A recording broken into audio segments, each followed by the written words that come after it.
Senhoras e senhores, boa noite. Solicitamos, por gentileza, que os telefones celulares sejam desligados durante o evento e que os presentes não fumem neste local. É com satisfação que o IEE, Instituto de Estudos Empresariais, e a FIJO, Fundação Irmão José Otão, promovem hoje o 9º Fórum Universidade Empresa, que abordará o tema Empreender é o Negócio. Desde 1999, o IEE e a Fundação FIJO realizam o Fórum Universidade Empresa, com o intuito de aproximar e difundir, junto ao público universitário, ideias sobre empreendedorismo, liderança, livre iniciativa, economia de mercado, entre outros importantes e pouco debatidos conceitos e práticas. Este projeto visa transmitir aos jovens as exigências, os conceitos e as expectativas do mercado em relação aos novos profissionais que se encontram em plena fase de desenvolvimento e formação, através das lições e experiências de profissionais de grande sucesso e reconhecimento. A viabilidade deste evento só foi possível graças ao apoio de empresas que acreditam na importância do empreendedorismo e da educação de jovens. Agradecemos o patrocínio de Gerdau, Lojas Renner, Geração Futuro e Souza Cruz, o apoio do CIEE, Instituto Friedrich Naumann e Sistema Fiergs, e a parceria de Void e Ipanema FM. Contamos com as seguintes presenças neste fórum: do reitor da Pontifícia Universidade Católica do Rio Grande do Sul, Joaquim Clotet, do presidente do IEE, Instituto de Estudos Empresariais, Giancarlo Mandelli, da presidente da FIJO, Fundação Irmão José Otão, professora Maria Cecília Medeiros de Farias Cotter, do vereador Nilton Braga Rosa, representando a Câmara Municipal de Vereadores de Porto Alegre, do representante da Federasul, o vice-presidente da Associação Comercial de Porto Alegre, André Jobim de Azevedo, do vice-presidente do Instituto Liberdade, Henri Chazan, representando a AGEPOA, o diretor financeiro Fernando Oldebaum, do presidente da JCI, Federação Mundial de Jovens Líderes e Empreendedores, Lauri Zen, de Beate Bunze, representando o Instituto Friedrich Naumann, do professor Leandro Lemos, representando a Faculdade de Administração da PUC, demais autoridades presentes, senhores representantes de entidades, conselheiros da FIJO, senhores empresários, representantes da imprensa, senhoras e senhores. Convidamos neste momento para fazer uso da palavra o reitor da Pontifícia Universidade Católica do Rio Grande do Sul, irmão Joaquim Clotet.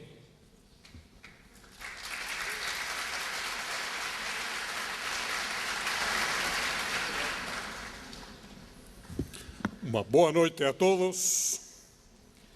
Senhor Presidente do Instituto de Estudos Empresariais, Giancarlo Mandelli, Senhora Presidente da FIJO, Professora Maria Cecília de Farias Cotter, Vereador Nilton Braga Rosa, Senhores palestrantes, David Pfeffer, Diretor-Presidente da Suzano Holding, Emílio Odebrecht, Presidente do Conselho da Administração da Odebrecht, Ricardo Felizola, Vice-Presidente da Altus e Presidente do Conselho de Administração da Teicon, demais autoridades já citadas, senhores professores, empresários, acadêmicos e amigos, sejam todos muito bem-vindos à PUC para o 9º Fórum Universidade Empresa, que estudará e debaterá o tema Empreender é Negócio. Estamos numa universidade, portanto, é bom relembrar o que a Unesco, reunida com os maiores especialistas de educação do mundo, em Paris, redigiu um documento que é uma mensagem e um desafio para todos nós, cidadãos do século XXI.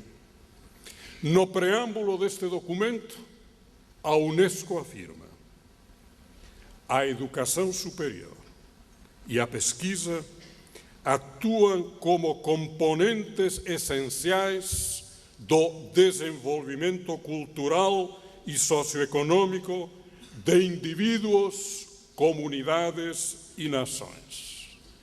Educação superior unida e comprometida ao desenvolvimento das sociedades.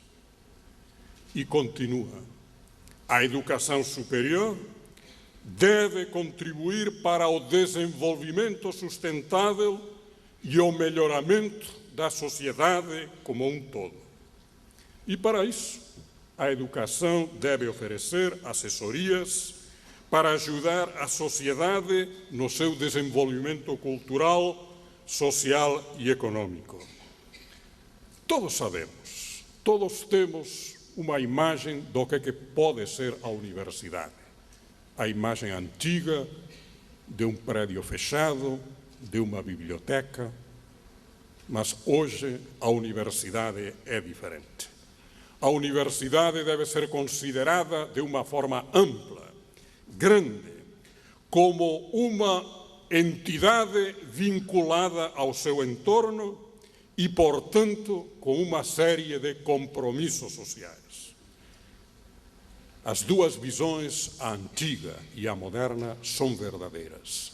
A universidade está também hoje comprometida e engajada com a inovação e o empreendedorismo. A PUC é um modelo. Todos conhecemos as grandes instalações do nosso Tecnopuc, da nossa AGT, do nosso Laboratório de Mercado de Capitais. A PUC é, sim, um exemplo de inovação e empreendedorismo. E, certamente, essa inovação visa o progresso da nossa sociedade, do nosso Estado, o Rio Grande do Sul. Cumprimentos ao presidente Giancarlo Mandelli, ao presidente do IEE, à professora Maria Cecília Cotter, presidente da Fundação Irmão José Otão, por esta importante iniciativa. Os meus agradecimentos aos organizadores, patrocinadores e participantes. Desejo a todos um profícuo fórum em benefício do progresso socioeconômico e político-empresarial do nosso Estado. Muito obrigado.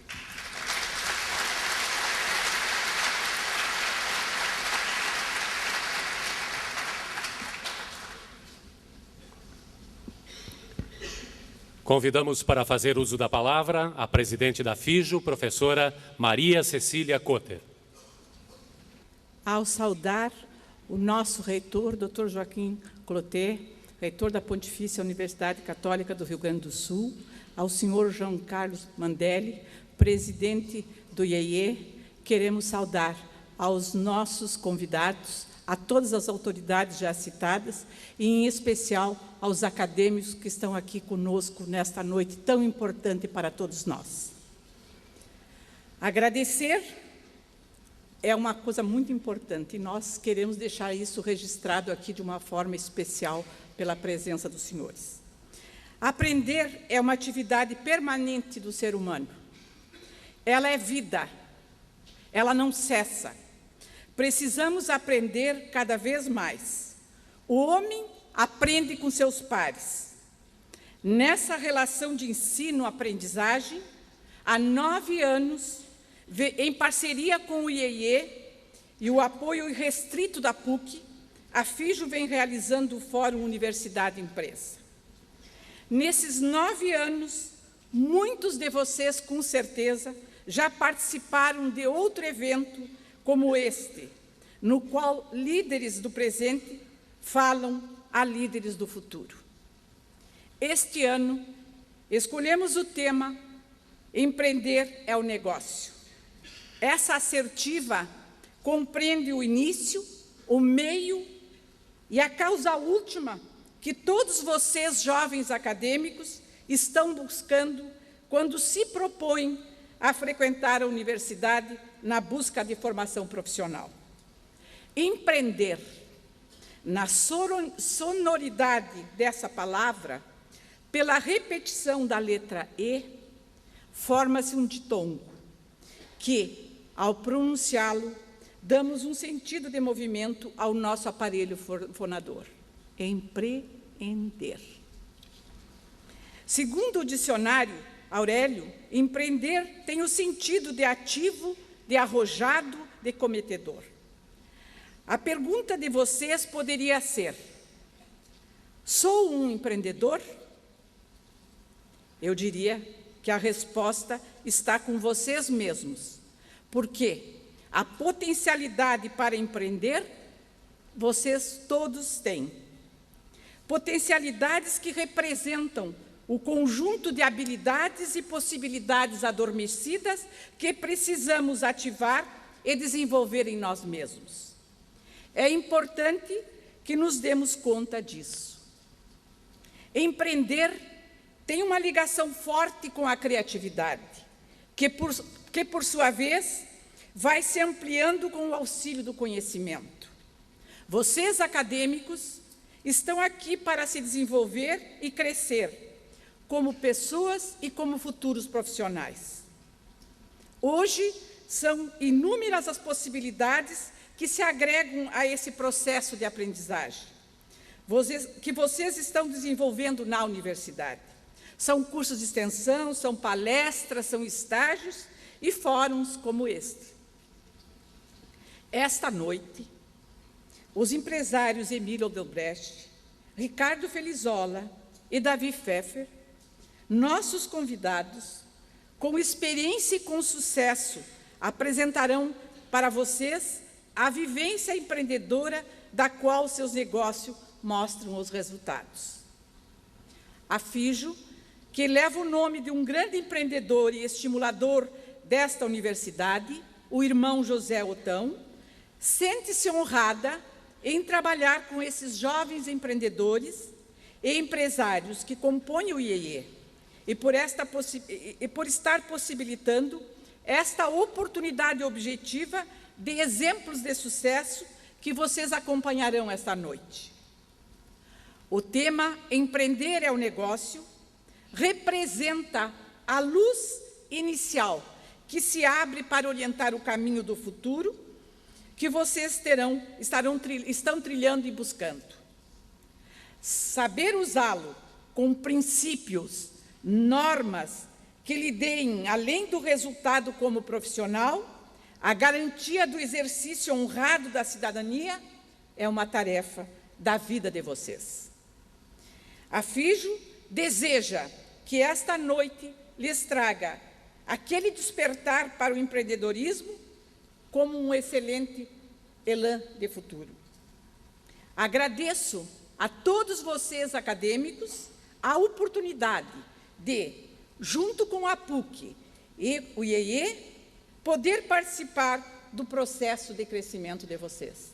Tenham sucesso, sejam bem-vindos e vamos continuar nos próximos anos trabalhando para que líderes do passado falem para líderes do presente. Muito obrigada e sucesso a todos.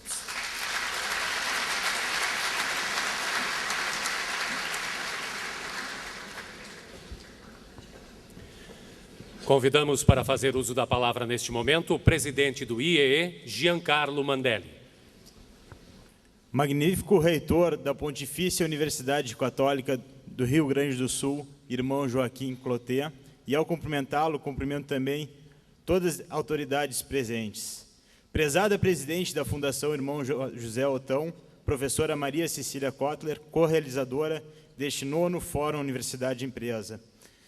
Ilustríssimos palestrantes convidados, senhor Davi Pfeffer, senhor Emílio Odebrecht e senhor Ricardo Felizola. Prezados associados do Instituto de Estudos Empresariais, prezados acadêmicos que prestigiam esse evento, senhoras e senhores. É com muita satisfação que o Instituto de Estudos Empresariais realiza mais uma edição do Fórum Universidade Empresa, em parceria com a Fundação Irmão José Altão. Evento que tem como objetivo aproximar o público universitário, que tem tanto acesso a teorias e informações, ao mundo empresarial, onde as teorias são usadas na prática e as informações viram conhecimento através da experiência e das lições de vida. Hoje à noite, senhoras e senhores, vocês terão a oportunidade de ouvir pessoas que não se contentaram em apenas manter seus negócios que já existiam, mas, através de uma atitude empreendedora, buscaram o crescimento e o aprimoramento de seus negócios, através da quebra de paradigmas, da inovação e da diversificação. E, assim, oferecer produtos e serviços ainda melhores e mais econômicos, contribuindo para o desenvolvimento da nossa sociedade.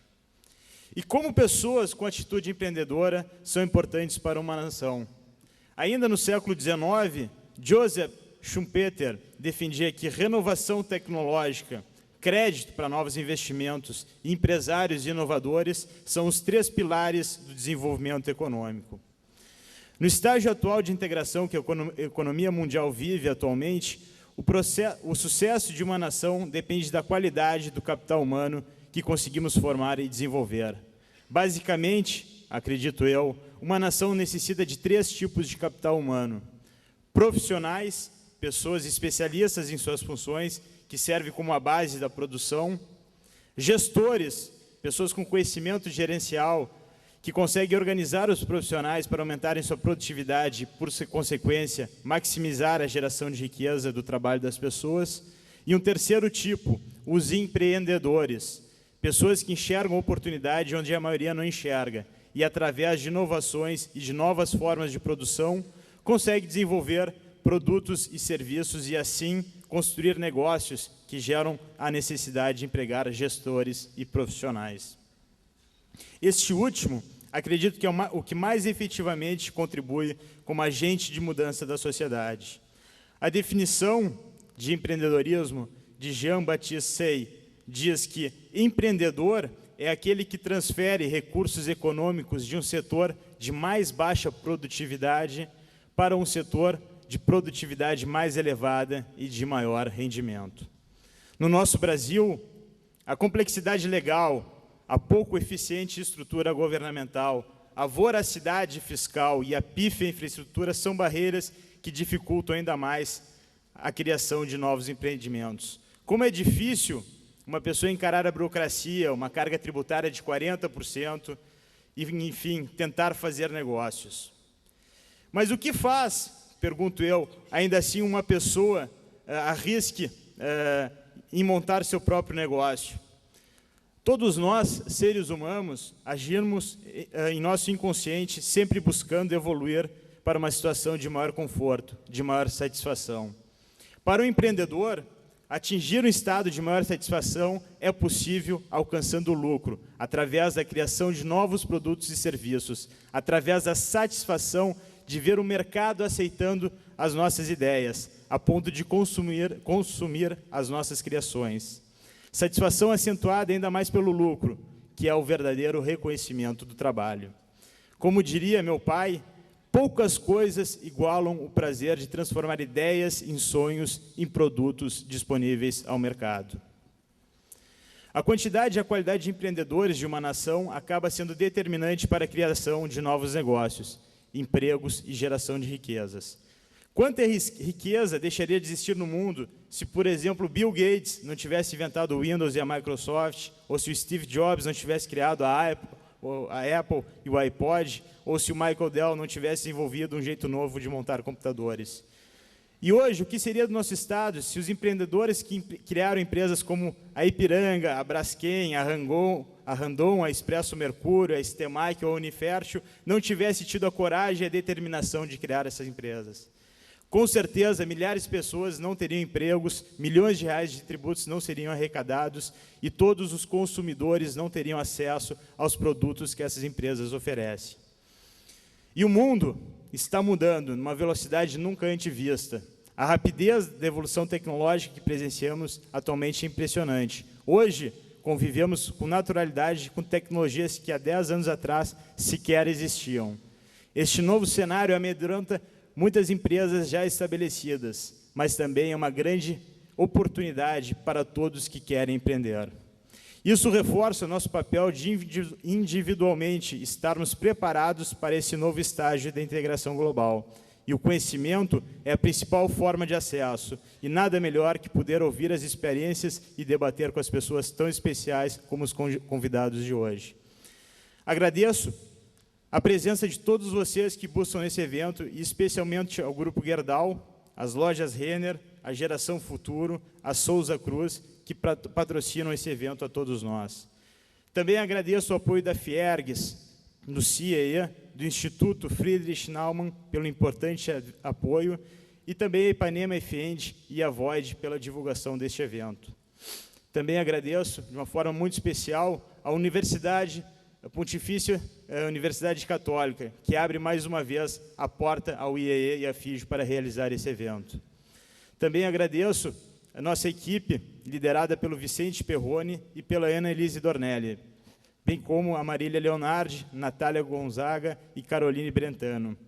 Também não podia de agradecer as pessoas que se dedicaram para realizar esse evento, em especial toda a diretoria do IEA, composta pelo vice-presidente Rafael Sá e pelos diretores Eduardo Sampaio, Gabriel Barbosa, Gustavo N.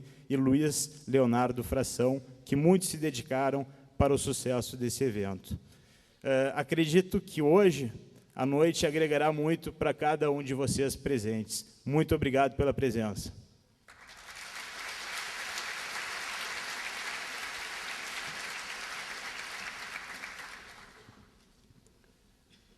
Registramos também a presença do presidente da Aclame, Fernando Bertual. E convidamos neste momento os senhores Ricardo Felizola, vice-presidente da Autos e presidente do Conselho de Administração da Teicom, Emílio Odebrecht, presidente do Conselho de Administração da Odebrecht S.A., Davi Pfeffer, presidente do Conselho de Administração da Suzano Holding S.A., e o mediador do evento, Luiz Leonardo Fração, diretor do IEE, para que tomem seus lugares nas mesas de trabalho.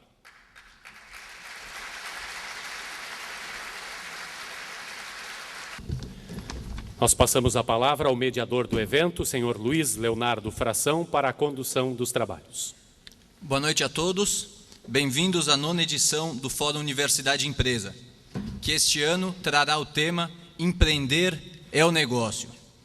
Os palestrantes deste ano falarão sobre suas trajetórias empresariais e o seu fundamental papel no desenvolvimento de uma sociedade próspera.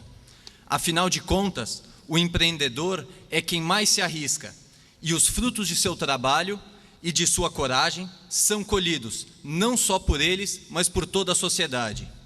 Gostaria, antes de passar a palavra, fazer uma breve menção ao currículo de cada um deles. O senhor Ricardo Felizola é engenheiro elétrico formado pela Universidade Federal do Rio Grande do Sul. Foi professor do Departamento de Informática durante a década de 80. É sócio e fundador da Autos, criada em 1982, e através dessa empresa fundou e dirigiu a Teicom. Atualmente é presidente do Conselho de Administração de ambas as empresas. O senhor Davi Pfeffer é administrador de empresas, participou e participa de uma série de entidades, entre elas a presidência da Casa de Cultura de Israel.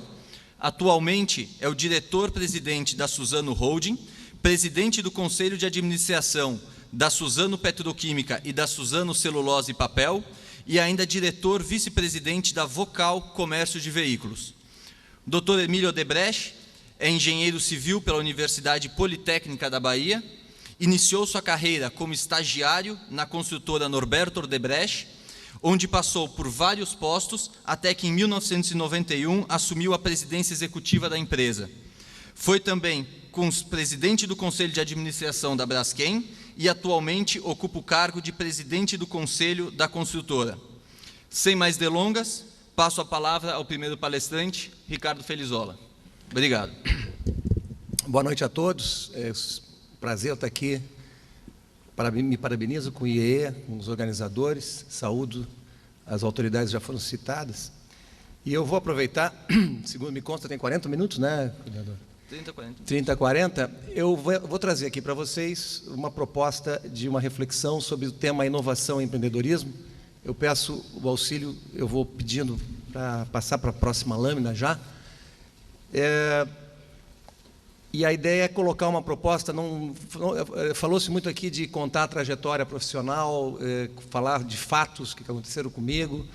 Eu fundei minha empresa há 25 anos atrás, fui professor de universidade, mas a minha proposta é trazer uma reflexão, até por causa disso mesmo, e eu começo essa reflexão com um pouquinho de filosofia, no primeiro slide, né?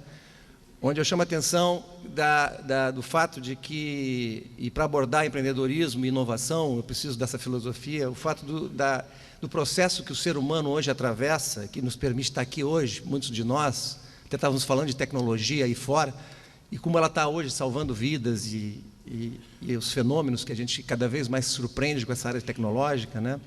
Mas tudo isso se deve a um processo de civilização que o homem vem atravessando, acelerado. Cada vez mais o homem se civiliza. E o que é civilizar? Basicamente, dar espaço para a possibilidade de troca entre um ser humano e outro, em todas as áreas, né? Então, na realidade, uma das ciências que eu mais, apesar de não ser formado na área, que eu mais admiro é a economia. E porque justamente é a ciência que analisa as trocas, as necessidades dos seres humanos, né? Dois pontos importantes também para nós criar uma base filosófica que vai falar aqui, seria o assunto de filosofia e o assunto de religião. Quer dizer, filosofia no lado da explicação da existência, a religião no lado da explicação do fim da existência, a morte, né? E como duas áreas também muito importantes e que fazem movimentar aí a história, né? Fazem movimentar esse homem moderno e influenciam muito, se vocês observarem, esses aspectos de civilização. E também, na parte do comportamento, cabe a gente pensar um pouquinho sobre atitude individual e atitude coletiva. Eu acho que nesse ambiente, economia, processo civilizatório, religião e filosofia, a gente segue para o tema, né, que seria o próximo slide, o homem empreendedor, né? Eu acredito piamente que todo homem nasce empreendedor e que o processo de educação do homem é que tolhe alguns e libera outros para seguir o seu caminho empreendedor. Quer dizer, mais do que nos tornar empreendedor, nós deveríamos prestar muita atenção nos processos que a nossa sociedade educa as nossas crianças, de uma forma tal onde essa educação tolhe um pouquinho aquilo que seria o homem naturalmente empreendedor. Para ver um homem naturalmente empreendedor, basta soltar uma criancinha de 2 anos gatinhando perto de alguns cristais, perto de algumas coisas luminosas. Vocês vão ver como as crianças são empreendedoras. E a palavra não, que a sociedade incute no primeiro processo educacional, é que talvez iniba esse empreendedor nato que é o ser humano. Afinal, o que é que busca a humanidade? Eu passaria para o próximo slide, né?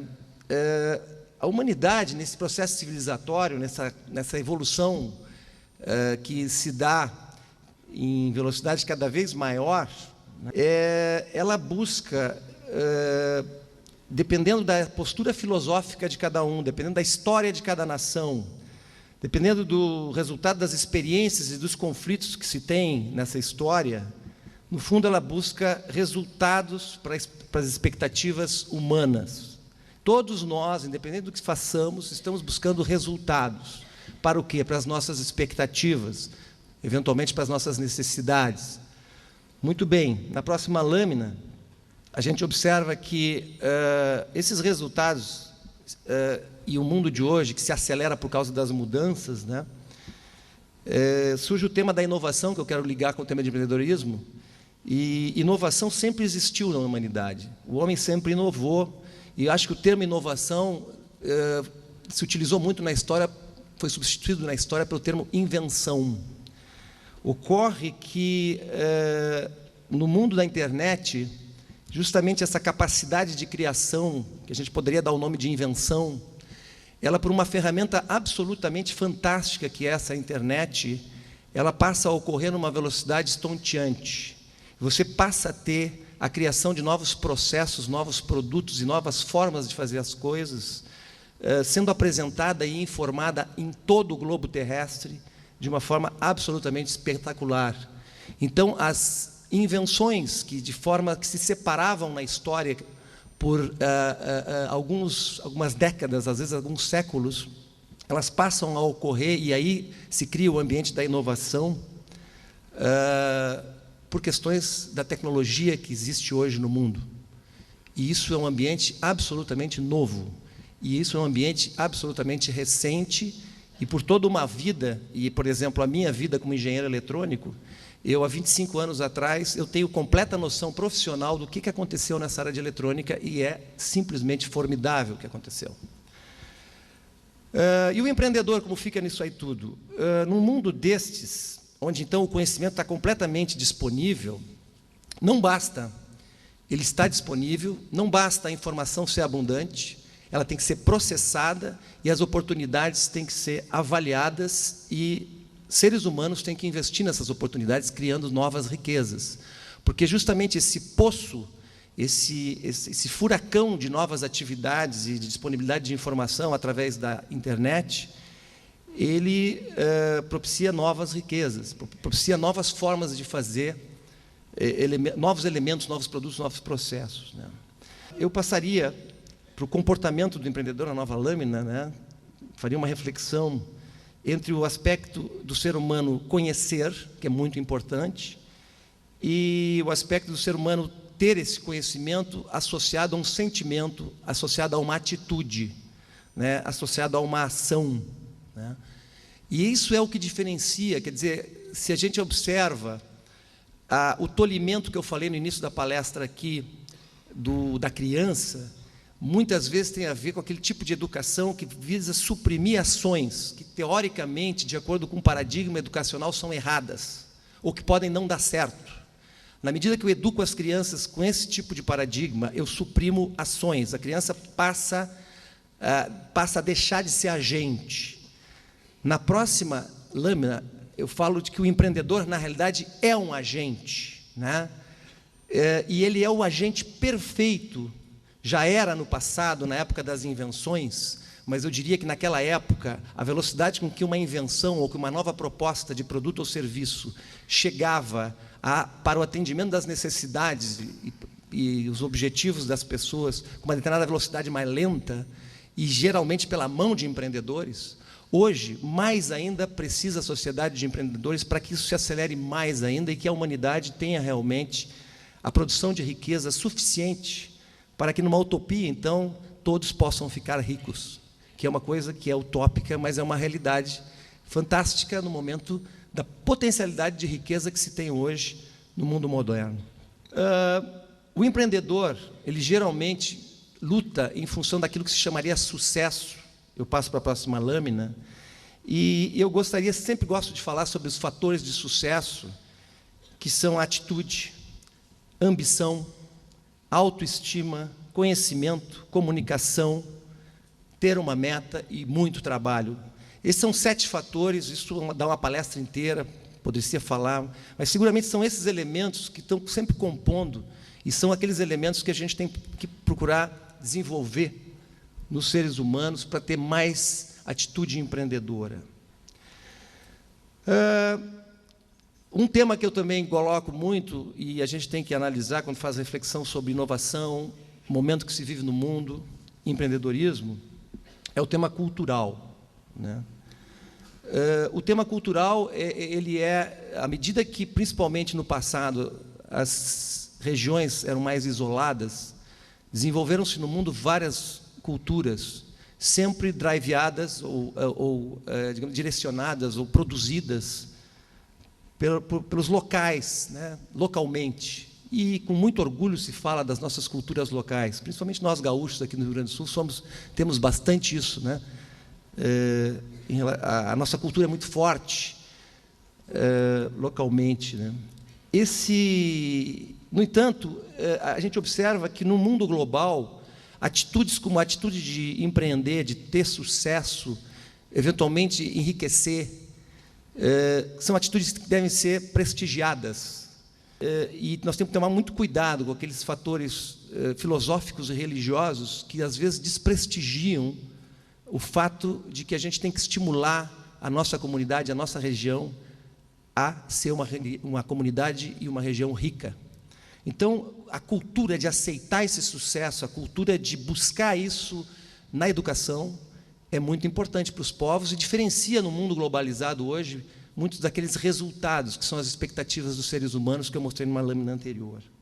Eu gostaria de centrar a minha proposta aqui na próxima lâmina, que é uma conclusão que a gente pode, uma análise que a gente pode fazer do que seria um ciclo virtuoso de prosperidade nos dias de hoje. Esse ciclo virtuoso que é mostrado aí, ele estaria caracterizando as regiões do mundo e os países mais desenvolvidos.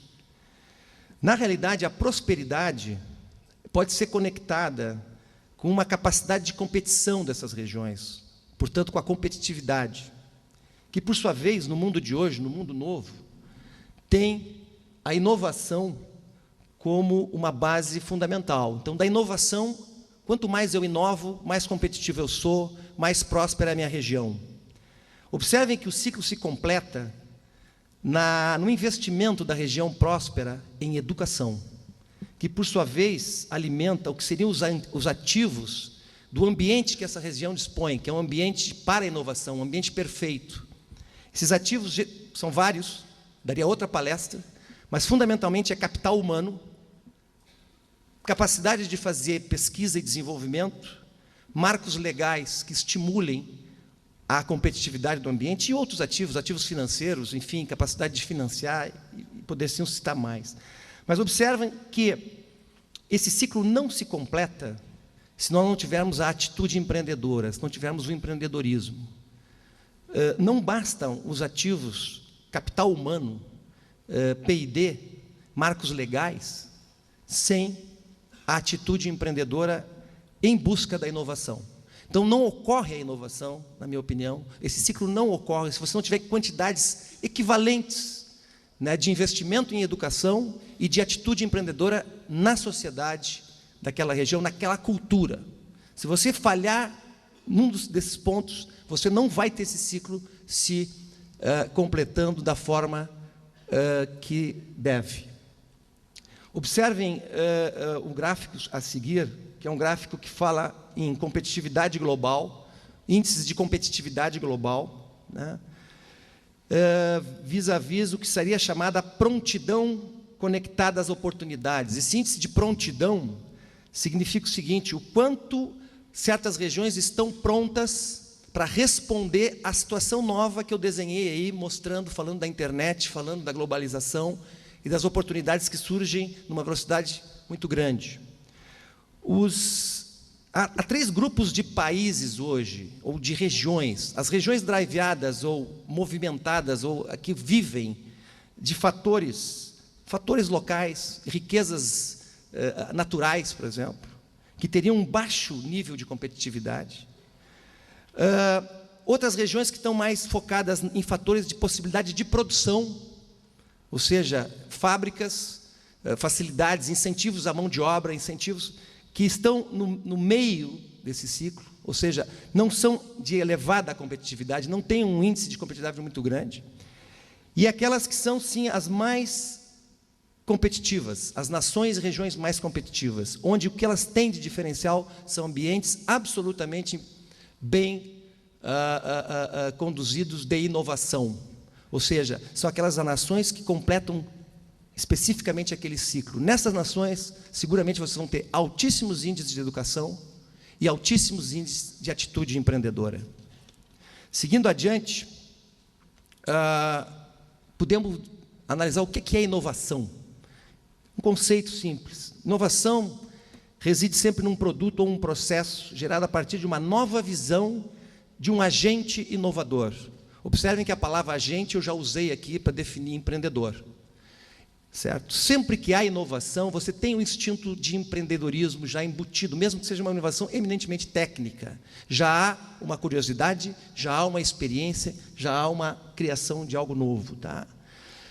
Uma nova visão de um agente inovador que oferece uma nova solução de forma a superar as condições das necessidades vigentes. Ou seja, inovação, pessoal, está associado a produzir novas necessidades, superar condições de necessidades atendidas num determinado momento. Esse conceito ele é um conceito que a gente tem que entender o seguinte: se a gente analisar, e eu vou mostrar mais adiante, as empresas mais inovadoras do mundo, nós vamos observar que o faturamento delas hoje é sobre coisas que simplesmente não existiam há 10 anos atrás. Elas são as empresas que mais faturam coisas que não existiam há 10 anos atrás. Significa, isso é o maior conceito de que riqueza não tem limite. Daqui a 10 anos vão haver empresas enormes no mundo que vão ter faturamento absurdo sobre coisas que ainda não existem. Esse é o fenômeno da inovação, e esse é o fenômeno que a gente está sobre ele nos dias de hoje, tendo a sorte de viver. Se a gente analisar a competitividade, que é o produto da inovação, controla o meu tempo aí, viu? Porque eu não estou olhando para o relógio. Se a gente olhar para a competitividade, a gente vai ver o seguinte: a gente tem que analisar algumas coisas. Na próxima lâmina são feitas essas perguntas, talvez a gente debata elas aqui hoje. Por que a tecnologia é importante para inovar, crescer e competir? Quer dizer, qual é o papel da tecnologia na inovação? Por que apenas tecnologia não é suficiente? Se vocês analisarem estudos, vocês vão ver que nações que investem mais proporcionalmente em tecnologia não são necessariamente as mais inovadoras. Isso porque conhecimento não é necessariamente o fundamento suficiente para você ter a geração de riqueza. Você tem que ter atitude também, você tem que ter ação, né? Por que o Brasil precisa investir num ambiente, muito mais num ambiente propício à inovação do que em tecnologia? Fala-se muito, o Brasil precisa investir em tecnologia, isso é óbvio, tecnologia é uma ferramenta, mas precisamos investir muito mais no ambiente da inovação, onde tecnologia é um dos elementos. Tá? E por que é importante ter uma visão nacional, uma visão de região, em relação a políticas de tecnologia, a políticas de inovação?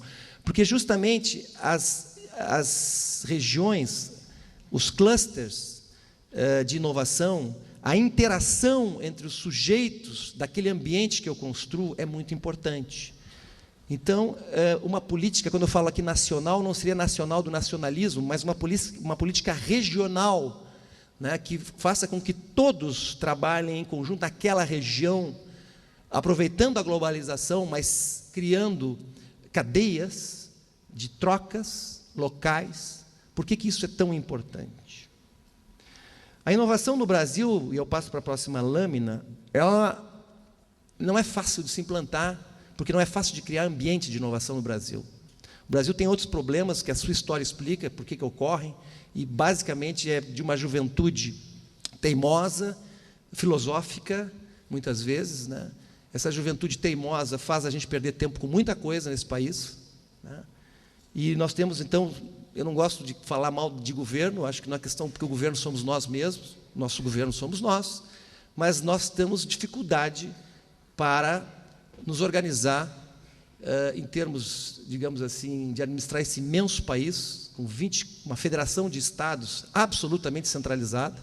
Portanto, aí já tem uma incongruência. Somos uma federação centralizada. Isso só o Brasil. Não existe mais. Os Estados Unidos da América não é assim. O Brasil inventou esse sistema. Vamos ter estados centralizados. E isso nós vamos ainda demorar muito tempo. E vamos ter que lutar muito para aperfeiçoar esse sistema. Mas a gente tem que ter consciência que isso atrapalha e muito.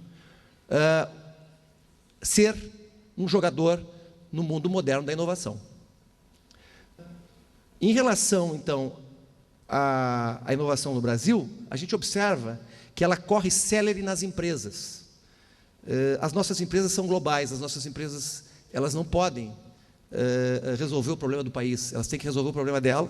Com isso, elas resolvem, por tabela, muitos dos problemas do país, mas, graças a Deus, justamente, essas empresas aproveitam essa situação de globalização para hoje, de uma forma quase que independente já do Brasil, crescerem e se desenvolverem. Quando a gente vai analisar empresas inovadoras, só para citar aqui, né, o Google, a Microsoft, a Apple, a Gol, brasileira, a Gol inovando em processo. A Gol não inventou o avião, não inventou a passagem aérea, não inventou o banco, não inventou a internet, não inventou o piloto e inovou absolutamente, de forma a ser uma das empresas que mais cresceu no Brasil, mais faturou nesse setor, por questões de algumas ideias inovadoras no processo de atingir os clientes. E isso é fantástico. Isso é o ambiente que se tem hoje, é o ambiente que vocês, estudantes, vão enfrentar nos próximos anos, acho que mais acelerado ainda. Falo muito de ambiente de inovação na próxima lâmina, né? Algumas coisas eu já falei. Iria para a próxima lâmina para mostrar que o que está acontecendo aqui é muito importante, ou seja, aproximar a academia dos empresários, das empresas, e isso sendo feito, por exemplo, por uma organização não governamental como o IEE. E a importância das organizações não governamentais e das instituições jovens que o país vem fundando, que muitas vezes fazem muito mais com muito menos, vencendo toda uma estrutura de representatividade que a gente tem, que é absolutamente arcaica, dos empresários, dos trabalhadores, e que tem que ser superada, não se pode esperar por isso. E muitas vezes essas organizações não governamentais propiciam essa aproximação entre iniciativa privada, entre academia, o estímulo ao governo para ver bons exemplos e para tentar mudar. Porque lá no governo, mais cedo ou mais tarde, vão estar alguns de vocês, eventualmente alguns de nós, e amarrados. A regra, tu entra no governo, eles já te amarram, já te algemam, já tem ali as regras, tu não pode fazer muita coisa. Cabe sim a todos os cidadãos tentar fazer modificações muito mais profundas para permitir mais avanços e criar ambiente de inovação.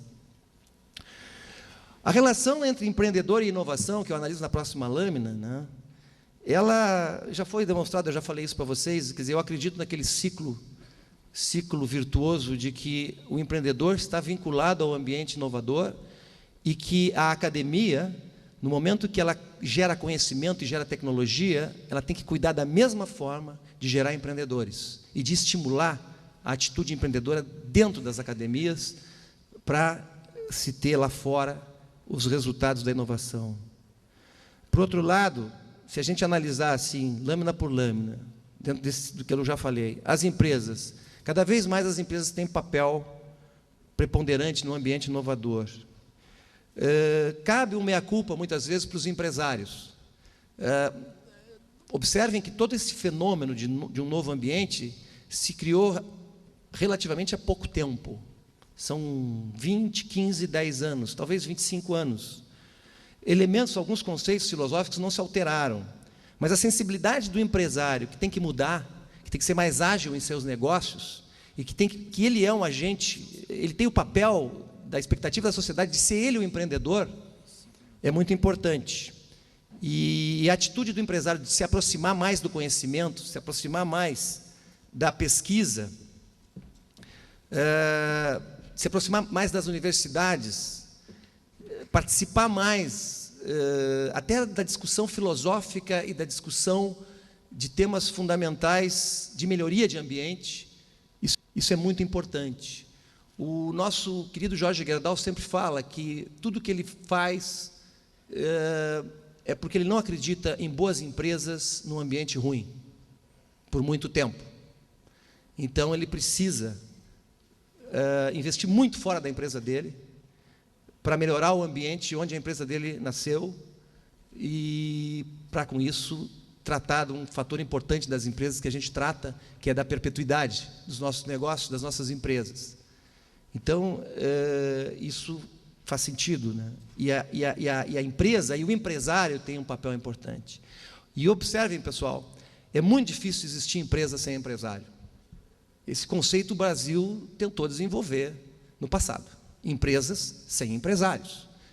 É uma coisa complicada, certo? Países que fizeram diferente, fizeram empresas que pertenciam a empresários, andaram muito mais rápido, muito mais rápido. A academia, e isso eu tenho assim muita felicidade de estar falando nessa academia aqui, porque nós temos aqui justamente, como já foi falado, inovação e atitude empreendedora. E é o que a academia tem que ter cada vez mais. Ela tem que se posicionar com uma atitude diferente no mundo moderno. ela não só tem que gerar pesquisa básica, ela tem que gerar tecnologia, ela tem que ser ambiente de discussão sobre conhecimento, mas ela tem que ter atitude de conectividade, de saber se ela está ou não num ambiente inovador. Fazer, então, e preparar a base para esse ambiente, e buscar a conexão com os empresários e com o governo e com as entidades não governamentais para a criação desse ambiente. A academia tem que aceitar o que as empresas aceitam e que o governo aceita também, que é ser avaliado. As academias têm que participar cada vez mais de processos de avaliação. E deve haver ranking entre as academias, sim. Porque a educação é um elemento, como vocês viram, é um elemento fundamental naquele ciclo de prosperidade. E se nós não tivermos boa educação, ranqueada, experimentada, avaliada e comprovada, nós não vamos ter prosperidade. E sem prosperidade nós não vamos viver como comunidade, como país em desenvolvimento com um papel importante para o futuro.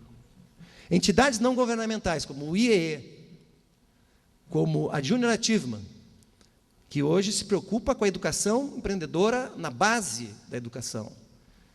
E é uma entidade que já formou já contatou mais de 500 mil gaúchos, e tem 12 anos no Rio Grande do Sul, e do Rio Grande do Sul se espalhou para o resto do Brasil.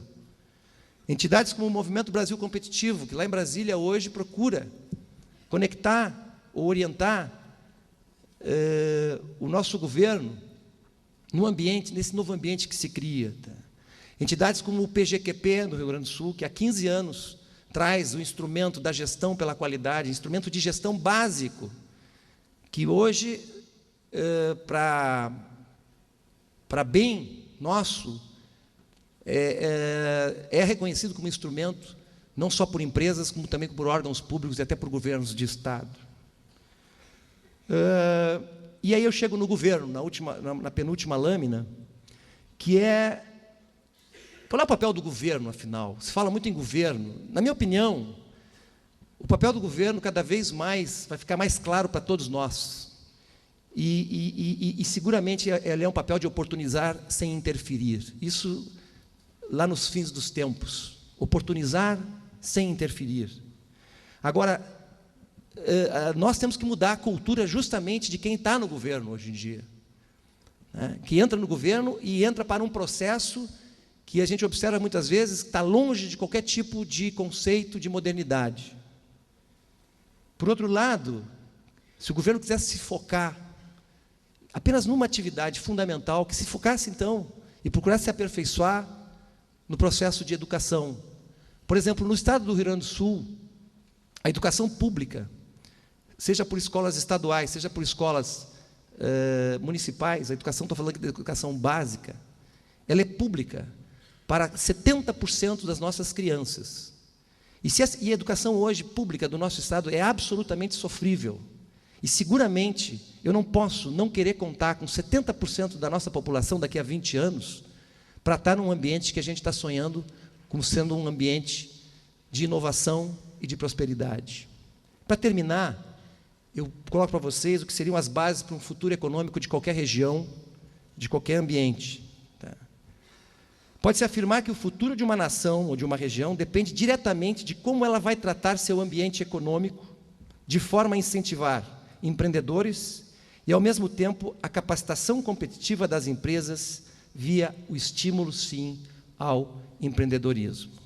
Muito obrigado.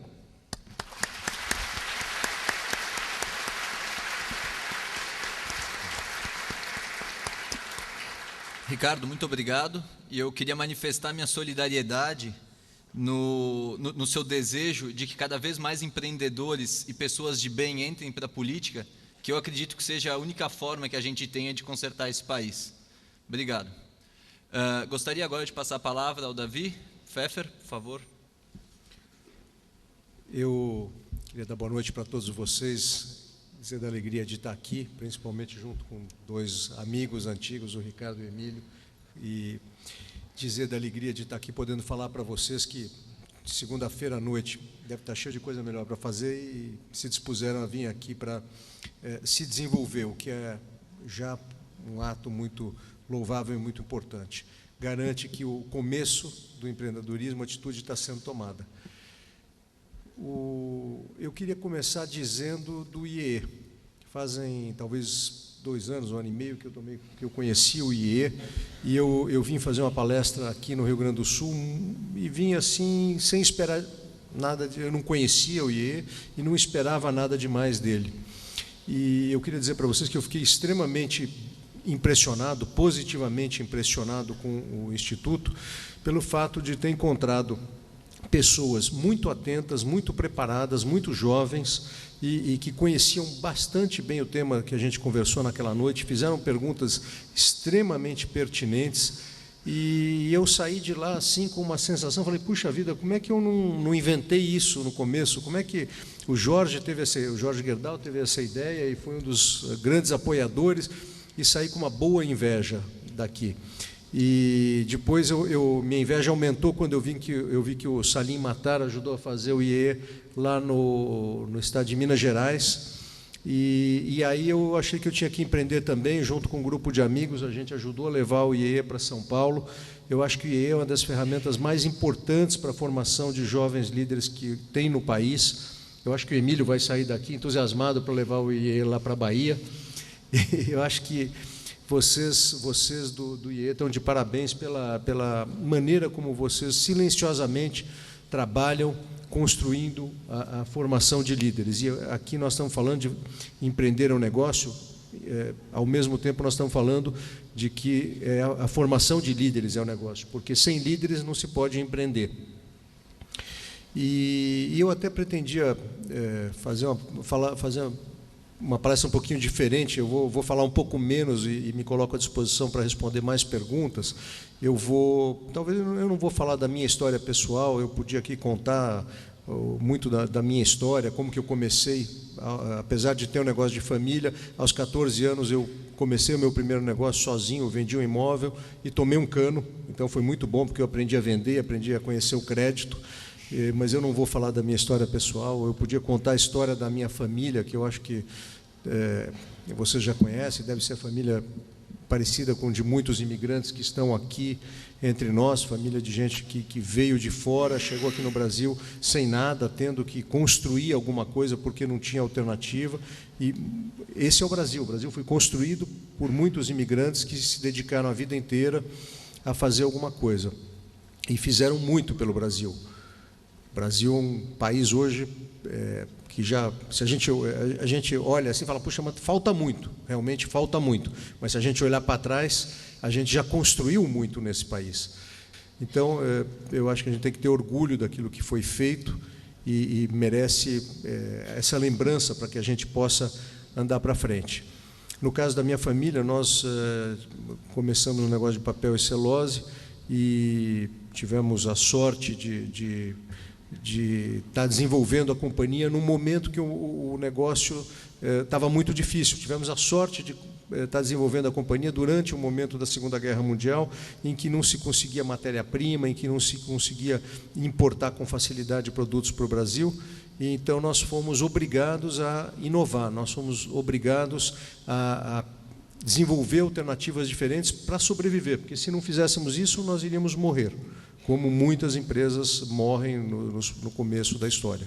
No nosso caso, foi meu pai e meu avô que estavam à frente da empresa. Eles tiveram a visão e a sabedoria de ir olhar que tipo de madeira o Brasil dispunha de madeira de eucalipto. E eles então foram para os Estados Unidos, alugaram a Universidade da Flórida, em Gainesville, alugaram um laboratório período, mandaram um navio carregado com madeiras, especialmente com eucalipto, e voltaram para o Brasil depois de alguns meses, trazendo com eles uma tecnologia nova, pioneira, de fabricar celulose 100% à base de eucalipto. Isso foi no ano de 1956, foi a primeira vez no mundo que se fabricou celulose 100% à base de eucalipto. E naquela época era um sonho misturar essa celulose com a celulose tradicional para que se pudesse fazer papel à base de eucalipto.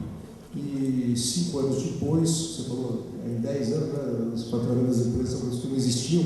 No nosso caso, em 1961, fizemos papel 100% com celulose de eucalipto, produzida por nós. E então, em pouco tempo, a companhia mudou e, a partir daí, o Brasil, que tem essa vocação natural, o Brasil tem terra, o Brasil tem clima, o Brasil tem hoje um capital humano excelente, dos melhores do mundo, e então o Brasil tem todas as condições para ser, entre aspas, a Arábia Saudita da celulose, e é isso que está acontecendo aqui no Brasil, e é isso que a nossa companhia está cada vez mais perseguindo e indo atrás. Mas eu não queria explorar demais, e se tiver perguntas eu responderei, eu não queria explorar demais isso. Eu queria falar um pouquinho mais do Brasil do século XXI, daquilo que eu acredito que nós vamos precisar para poder sair do século XXI melhor do que nós entramos. Eu tenho certeza que uma das grandes conquistas que foram efetuadas nos últimos anos foi a conscientização por instrumentos tipo IEE dos jovens. A gente vê na população, principalmente na população mais preparada, uma grande consciência empresarial sendo desenvolvida e uma grande consciência na área de responsabilidade socioambiental. O Brasil hoje é um dos líderes no mundo em responsabilidade socioambiental e em benemerência. Quase todas as empresas brasileiras têm alguma iniciativa na área social, têm alguma iniciativa para melhorar o ambiente em que ela está, envolvendo os seus colaboradores. E toda a população brasileira, talvez é o nosso jeito de ser dos brasileiros, tem se desenvolvido muito em fazer alguma coisa pelos outros. A gente vê até nas camadas mais carentes, principalmente nas camadas mais carentes, às vezes a pessoa não tem nem o que comer, mas se tem alguém passando necessidade do lado, essa pessoa acolhe e abriga. Então, eu acho que isso está dentro da natureza dos brasileiros. E eu vejo que cada vez mais se desenvolve isso. Eu vejo que os jovens eles estão muito ligados, estão muito atentos, muito preocupados com o ambiente natural, com o meio ambiente. Hoje em dia, você não vê, alguém joga um papel na rua e o jovem fala, puxa, mas como é que você faz um negócio desse? Ou como é que, né, antigamente, você jogava um papel na rua e ninguém notava. Hoje em dia, a consciência com reciclagem, a consciência com o reuso, a consciência com o aquecimento global, enfim, tudo isso está muito presente na cabeça de todos nós e eu acho que seria redundante voltar a falar disso. Eu acho que esse caminho já está sendo desenvolvido. O Brasil já tem um grupo que está preparado para assumir a liderança no século XXI nas questões socioambientais. Da mesma forma, nas questões econômicas. Eu vejo que grupos de pessoas como vocês, que estão aqui hoje, estão se preparando bastante e se preparando cada vez melhor para empreenderem, para serem homens de negócio, para serem executivos, para serem pessoas de alta performance que vão estar trabalhando em organizações nacionais, em organizações multinacionais, contribuindo para o bem-estar do país e que vão fazer de tudo para que o nosso país, no futuro, seja melhor do que o país do passado. Porém, eu acredito que para o Brasil do futuro ser um Brasil sem miséria e inserido na economia de primeiro mundo, a gente precisa equilibrar duas dimensões. A dimensão social e econômica, eu acho que já tomou rumo e já está se desenvolvendo. A dimensão que falta é a dimensão política. E eu queria fazer aqui uma provocação para vocês, no sentido de que a gente pudesse desenvolver empreendedores políticos. Os empreendedores são pessoas que têm valores, que têm crenças, que têm atitudes muito fortes. Eles não se deixam vencer por nada. Nenhuma dificuldade barra um empreendedor. Ele acredita nos valores, ele acredita naquilo que para ele é importante e ele vai atrás. De um ou de outro jeito, ele vai costurando, ele vai enfrentando as dificuldades, ele vai fugindo dos problemas e ele vai conseguir alcançar o seu resultado. E a gente não pode conseguir, fazendo sempre as mesmas coisas, pretender ter resultados diferentes. Para que a gente tenha um resultado diferente, a gente precisa fazer coisas diferentes. Se a gente não mudar a maneira que nós tratamos o cenário, o ambiente político, nós não vamos ter resultados diferentes. Nós estamos trabalhando muito forte, muito seriamente para mudar o ambiente econômico. E estamos com sucesso fazendo essa mudança. O que eu queria deixar aqui como uma reflexão para vocês é o que é que nós podemos fazer para que no Brasil do futuro existam empreendedores políticos, existam jovens como vocês, que são jovens capazes, jovens talentosos, jovens curiosos, jovens que querem aprender, jovens que têm valores, jovens que têm atitude positiva. A atitude, o Ricardo até falou da atitude aqui, atitude é tudo, porque a atitude é o que faz a teoria virar prática. Você pode falar, o fulano acredita em conceitos éticos, mas a ética se dá pela ação e não pelo discurso. E tudo se dá pela ação e não pelo discurso. E a ação se dá pela atitude. E a atitude positiva é que vai fazer com que a gente construa um país cheio de energia e um país cheio de dinamismo e um país que ande para frente. A gente tem que saber enxergar as oportunidades e aproveitar as oportunidades. E não ficar se lamentando daquilo que são os infortúnios e que não deu para fazer. Portanto, o que eu queria deixar aqui como uma reflexão para todos nós é o que é que precisa ser feito, o que é que cada um de nós pode fazer para que a gente construa empreendedores políticos, empreendedores públicos. E eu vou terminar essa fala com uma frase que meu pai usava, e eu acho que essa frase é emblemática. Ele dizia assim: a vida que a gente quer depende do que a gente faz. A gente está sempre reclamando de que os políticos deixam de fazer isso ou fizeram aquilo errado. Pois eu acho que a vida que a gente quer depende do que a gente faz. Está na nossa mão. Muito obrigado.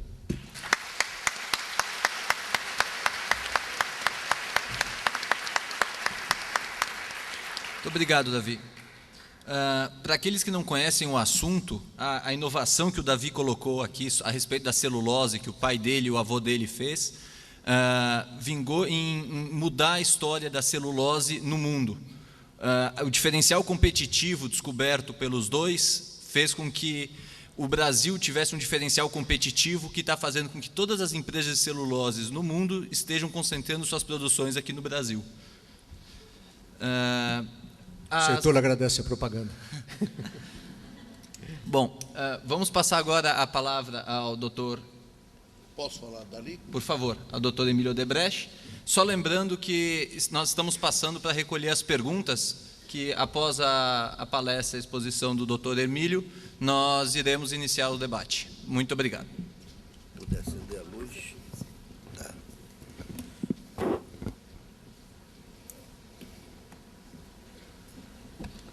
Boa noite. Excelentíssimo professor Joaquim Clotet, magnífico reitor da Pontifícia Universidade Católica do Rio Grande do Sul, prezada professora Maria Cecília Medeiros de Faria Cotê, presidente da FIJO, prezado Giancarlo Mandelli, presidente do Instituto de Estudos Empresariais, demais autoridades aqui presentes, meus colegas Davi Pfeffer e Ricardo Filizola, prezados acadêmicos, minhas senhoras e meus senhores. É com muita alegria que retorno a Porto Alegre por tudo que o Rio Grande do Sul representa hoje para a Odebrecht e porque me encanta, entusiasma sempre a oportunidade de falar com os jovens. Em todos os finais de ano, fazemos na Odebrecht uma grande reunião que prestamos conta do que fizemos no exercício anterior e para nos alinharmos sobre as prioridades dos anos seguintes e sobre o direcionamento estratégico que nos levará ao futuro. É um momento especial, primeiro porque é a única ocasião ao longo de cada ano em que conselheiros, líderes dos negócios, empresários parceiros de todas as gerações, enfim, integrantes da Odebrecht, sediados nos mais diferentes locais do planeta, se reúnem para alguns dias de convívio empresarial, profissional, educativo e emocional, com participação dos respectivos familiares, onde há espaço especialmente reservado para o esporte e para o lazer, que são poderosos meios de confraternização. E segundo, porque estas reuniões anuais são as nossas verdadeiras Assembleias Gerais de Acionistas. Lá estão sempre os acionistas de fato e os acionistas de direito. Os acionistas de fato são aqueles que têm ações virtuais da Odebrecht e o poder real de satisfazer nossos clientes e trazer os resultados para a organização. E os acionistas de direito são os que têm as ações reais e o poder virtual que exercem apoiando os empresários na conquista dos resultados. Tratamos esta relação desta maneira porque temos a convicção de que é no ambiente onde prevalece esse espírito que pode florescer o talento e a capacidade de servir dos jovens que desejam ser senhores do próprio destino e cujo desenvolvimento mantém a nossa organização no rumo da sobrevivência, crescimento e perpetuidade. Por isso, a Odebrecht busca atrair para as suas empresas jovens com espírito de empresários jovens que, quando integrados à nossa organização, serão transformados em parceiros, empresários parceiros, que são os nossos acionistas de fato. Estes empresários parceiros são nossos empreendedores? Sim, mas não são apenas isso. Vou lhes explicar. Todo empresário é um empreendedor, mas nem todo empreendedor é um empresário. A palavra empreendedor designa sempre pessoas dotadas de um perfil que as diferencia pela capacidade de transformar sonhos em realidade, seja no campo empresarial, seja no campo político e até mesmo religioso. Um elenco de virtudes sempre aparece associado a estes homens e mulheres. São virtudes sobre as quais falarei mais à frente, características do empreendedorismo e que vêm a ser as mesmas requeridas para alguém ser um bom empresário. O que diferencia, então, um empreendedor de um empresário? A diferença está na natureza do que pretendem. Um empreendimento ou uma ideia podem ser vistos como ações delimitadas no tempo e cujos objetivos são claramente definidos. Uma vez alcançados, a missão estará cumprida. Por exemplo, um consórcio de empresa formado para realizar determinada obra. Quando concluir a tarefa para a qual foi constituído, chamado empreendimento, o consórcio será desfeito. Já o horizonte do empresário, como citei antes, é a perpetuidade. Enquanto o empreendimento se define, sobretudo, pelo objetivo pragmático a ser atingido, a empresa se caracteriza por ter uma missão, uma visão de futuro, princípios, valores e crenças que configuram sua cultura. Portanto, nossos empresários parceiros precisam ser empreendedores. mas com uma visão mais alongada dos negócios que lideram, ou seja,